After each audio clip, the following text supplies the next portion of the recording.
All right, so I've got a few final tips for you guys. I've made a couple of cue cards for you, things that you can kind of cut up and maybe paste them on your computer, on your wall, things to just kind of let them bounce around in your brain a little bit while you're executing these things.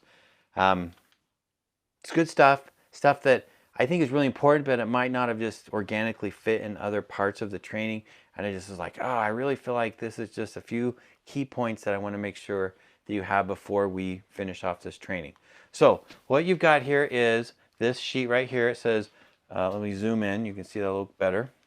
A few tips to scale online, and you can see there's 4 little cue cards. And so what I want to do is just look at each of these cue cards real quick. The first one says choose engagement over advertisement. Okay, from the top 30,000 feet looking down, our strategy is about engagement and it's not about content. So when we say balance your self-promotion with genuine respect for your prospects and their needs. And so think about this. Are we just advertising at these people, or are we engaging them? So are you speaking at them or to them or with them? Do your messages place your prospects' needs above your own? Is this about helping them, or is it about you helping yourself? Am I providing utility or education? You know, this really is an education play. You know, whether you see yourself as a partner, as a consultant, we're really providing information to help people understand things. And so, are you doing that actively in the stuff that you're sharing? Are you expressing empathy for their situation? Okay, you guys see things so often that it's easy to become desensitized to the pain that they're feeling. And when we can really put ourselves in their shoes and we can express empathy through the things that we share online and through our comments and our engagement, it just is so much more helpful. Am I asking to better understand? I really like this idea. You know, when we're asking questions, are we just trying to further them down our sales process? Or are we trying to really understand and we're giving them a genuine ear? If we use these things on social media, we're going to find that that engagement happens more naturally. Is there anyone else I should include? This is more of a technical thing. A lot of times when we're sharing messages, sometimes it's good to tag other people in those messages to bring them into part of it. So they might have a business partner, and so you could do the @ symbol and then their name to be able to bring them into the messages that you're sharing with them. So there's some tips on just engaging them. Again, I mentioned this in the other video, but I just love this quote: content is not king, conversation is king. If I sent you to a desert island and I gave you the choice of taking your friends or your movies, you'd choose your friends. If you chose the movies, we'd call you a sociopath. Conversation is king. Content is just something to talk about. It's just something to talk about, right? Content is the means by which we engage each other. So let's make sure that we're focusing on engagement. The next cue card that I've got for you is selling requires ethical self-promotion. The fear of self-promotion can make you invisible. If we're afraid to share who we are and our strengths, we are going to miss opportunities, because here's the thing. No one is going to go on your social profile and let people know how awesome you are. Okay, I mean, you might get some people giving you some recommendations on LinkedIn, things like that. But it really is up to us when we're managing our online persona to be able to quietly and with dignity share the successes or the capabilities that we have. And so this one is really about saying, don't play that humble card so much that you miss out on actually giving people a chance to see what you're worth. There was an agency that we worked with a few years ago, and they were mad. They were like, this young agency came in and they were doing these things for the community, and they were really active on Instagram and social media and Facebook, and they got all this attention. They won this community award for being this great community leader. And we've been here for 20 years or 30 years, I can't remember how many it was, and we have, year in, year out, we have done all these things, and they were mad. And I remember talking to him, and it was like, well, it's great that you're doing those things, and hopefully you're doing those things just to do those things. But if you don't tell anyone about what you're doing, then no one else can really give you credit for it. And so there's just this fine line between the altruistic efforts of giving back to the community and quietly letting people know through your channels how you're helping out. So that way, when people, especially now, right now, it's so interesting. If people want to know that you're giving to the community, that you're just not selfish. For example, I was actually watching a video recently from one of the carriers, so a couple of buddies of mine, and some of the research they found is that in a referral program, instead of giving people money for a referral, they actually donate money to a cause as your gift. So if you give us a referral, and for that referral we'll give so much money to this cause. Like, that's really a shift that's very active right now in the culture here in America. Is this, are you giving back? Are you doing something that's altruistic beyond just trying to be a capitalist? And so I think it's just important that we think about these things, that you do need to let people know what you're doing, though. Otherwise, they're not going to be able to value you at that level. So it's important we do that. There's a quote I really like, and it's this one right here. It comes from the book, The Psychology of Sales Call Reluctance. It's a fantastic book.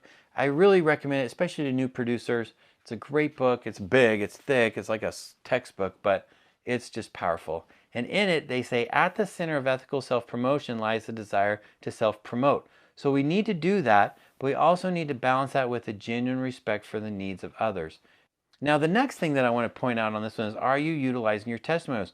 When people say nice things about you, are you taking the time to be able to share those so other people can see that, right? It's if I say I make the best brisket ever, the way I smoke a brisket, you just can't touch it, right? And they're like, wow, that guy thinks he's, quite the chef. But at the same time, if my buddies say, are you kidding? Have you ever had Brett's brisket? Like, that is the most amazing thing I've ever eaten. That really works. And so, for example, one of my favorite testimonials comes from Michael Jans. I love Michael Jans, not just because he says nice things about me, because he's just such an amazing guy. I have so much respect for him. And so he's someone I respect. He's also an industry leader. But then on top of that, he happens to be nice to me too. And so, he says that any agent who wants leads pre-baked with trust needs to talk to Brett Allen. He is the insurance industry's wizard at social selling. Okay, that is a really nice compliment. And so I'm so grateful for the relationship that I have with him, and that I'm trying to build with him and understand more about what he's doing so I can find ways to give back.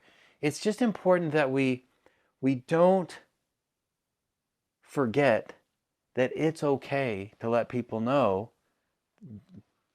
the I don't know even how to say it, right? To let people know the good things that we've accomplished or that we've garnished. So that way, when they're checking us out online, they get a chance to see that. All right. So selling requires ethical self-promotion. A couple other bullets here. Are you avoiding unethical behaviors, and are you embracing ethical behaviors?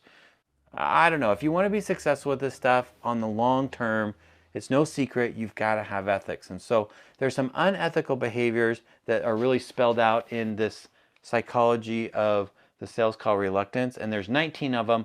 I wrote 12 of them down here. I'm not going to read them all. You could pause the video and read them if you want. But there's just some things that if you do them, it's going to be a flag to assertive people that you're kind of, taking advantage of them. So don't do those things. That's all I'm saying. And then there are some really good ethical things that they list. There's 8 of them. And again, you can pause the video and watch and read these. But I would like to just really, really make sure it's ultra, ultra clear that this guy, Brett Allen, is saying, I want you to use social media to develop meaningful and ethical relationships with other people. Some of you obviously could take some of these tactics and manipulate some situations.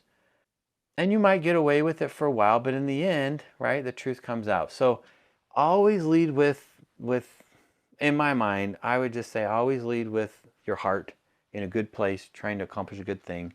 And it's truly about serving people. And when you do that, that's when it really starts to work. All right, so let's wind this thing down. We talked about this one the other day.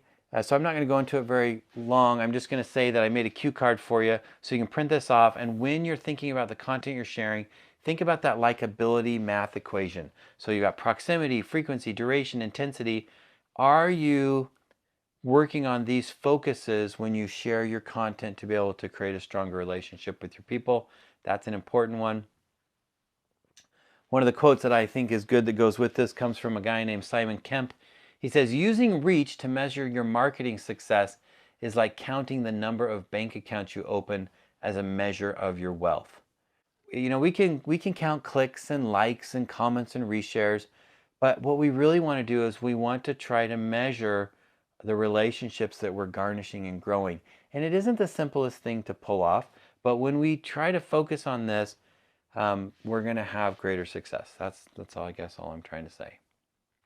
All right, and then we got the final one, which is follow up, follow up, follow up. And I just want to say, and I just think this articulates it well, to say a lack of response online does not mean no. It simply means they're busy or inactive. A lot of times we share stuff and then they don't respond, and then we just assume they're not interested. The truth is, we sometimes get busy and we're not always on social media. Some people are on it day in and day out, but some people might check it once a week. And so it's important that we recognize that they're not always going to see this stuff. And so we don't assume it's a no. Do you have a standard follow-up cadence for your active prospects? Are you including social media in your follow-up activities? Are you communicating with them on their preferred social platform? So you want to figure out what are they using and reach out to them there. The main thing is, I remember reading in like this guerrilla marketing book, probably like 20 years ago, 15 years ago, it said that you have to actually be visible to someone, I think it was about 15 times before they even notice you. And so a lot of times that's the case here too, is that it just takes time and consistent, repetitive experiences or moments of engagement, and then people will finally notice that you're there. So don't give up if you just start and then they don't respond right away. It just takes appropriate time for people to see things and to move things forward. So I hope that some of these final tips are of help to you as you're kind of just moving things forward and doing this. So make sure that you do tomorrow's lesson. That's the one where you're going to set up your weekly execution plan, so that way you can really start executing all these things. You've had a lot of ideas. You've been able to really follow through probably on some of these things, and then there are other parts of the training that you weren't able to dive in as much. And so over the next few weeks, really encourage you, like the class isn't over, right? This formal training part of the class is over, but what you want to do now is you really want to create that execution plan that we'll talk about tomorrow, and then over and over, week after week, you're going to be finessing this and moving it forward. And it's like, say, you're building this engine, you're building this momentum, and it's going to start evolving into the outcomes that you're hoping. Okay, so it won't happen overnight, but as you move things forward, it will happen. You just have to stick with it and keep on doing it. And tomorrow gives you the guidelines on how to attack it on a weekly basis. You are so close to the end of this. You're so close to having it all ready to go. You're going to be playing. You're going to be doing it. So good luck with that, and I will see you in tomorrow's lesson.